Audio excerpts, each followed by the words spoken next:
মুখটা দিয়ে দেখাতে বলছি।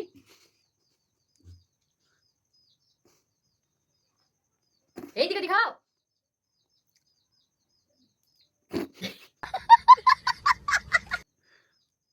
হ্যালো বন্ধুরা, তোমরা সবাই কেমন আছো? আশা করি ভালো আছো। আমি অনেক ভালো আছি। চলে এসেছি আবার একটা ব্লগে।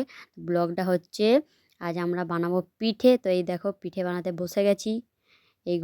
এই পিঠেটা করব দুধ পিঠে, মানে দুধ দিয়ে বানাবো এটা। তো এখানে দু রকমের পিঠে করব।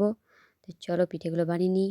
এই পিঠেটা হয়েছে পিঠে আমাদের দিয়ে, নারকেলের পুর দিয়ে। এটা হচ্ছে শুধু, কারণ এটা করব দুধ দিয়ে হয়ে গেছে। তাই এটা এই একটা পিঠে আর এই দিয়ে হচ্ছে এই একটা পিঠে। তো এগুলো সব করব দুধ দিয়ে। তো চলো দেখাই তোমাদেরকে। এগুলো খাবো পিঠে। চলো হচ্ছে দেখো এখানে ভাপা পিঠার কত সুন্দর হয়েছে। এইটা আমি বানিয়েছি ছোট ছোট পিঠে।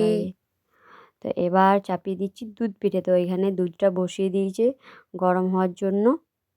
চলো গরম হয়ে যাক, তারপর দেখাচ্ছি পুরো ভিডিও। তো এখানে দেখো আমি আর ঠাকুমা মিলে দিয়ে দিচ্ছি পিঠেগুলো। দুধ গরম হচ্ছে, যতগুলো আছে সব ঢেলে দিচ্ছি এর মধ্যে। তো চলো দিয়ে দিই। তো এখানে সব দিয়ে দিয়েছি।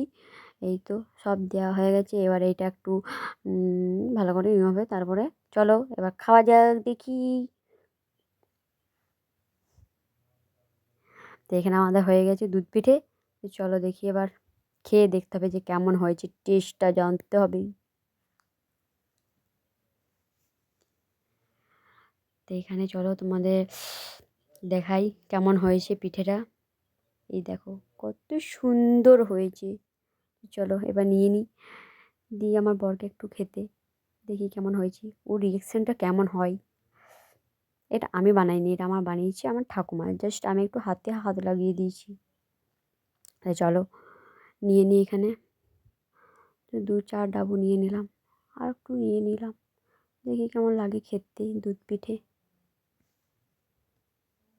তো চলো এবার দিয়ে দিই আমার বরকে। বলো খেয়ে কেমন হয়েছে। কি বলে, ওর রিয়াকশানটা কি।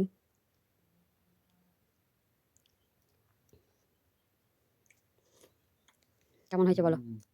ভালো। তো আমার ভিডিও দেখার জন্য থ্যাংক ইউ সবাইকে। Tata, bye bye.